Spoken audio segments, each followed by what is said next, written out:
Part two of launching your idea and goals God's way.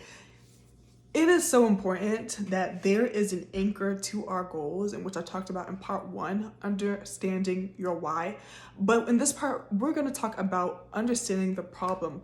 The Lord not only created us for his pleasure and for his glory, but for us to be a solution here on earth, right? We have needs, but the Lord also has needs, and he wants to answer those needs or use us to answer those needs here on earth. And so it's so important that we understand the problem and we understand why the Lord wants to use us as a solution. I think a lot of the times we underestimate the problem.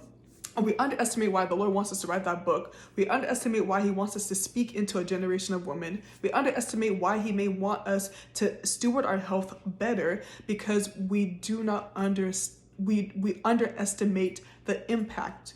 Everything that the Lord gives you, speaks into your life, is not a small thing. And so it's so important that we understand why the Lord has placed that burden on our hearts. I can't be the only one who's been up at night thinking about this idea or goal that the Lord placed on my heart until it is birthed.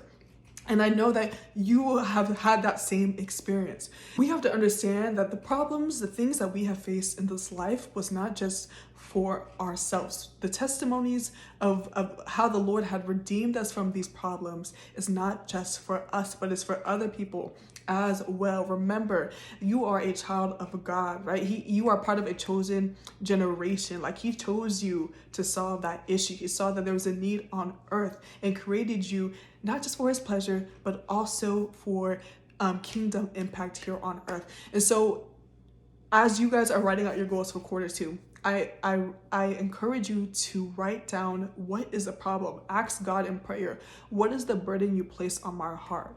Because a lot of the times we have the solution. We are the solution. And so we're going to talk about that in part three. Like and follow for more.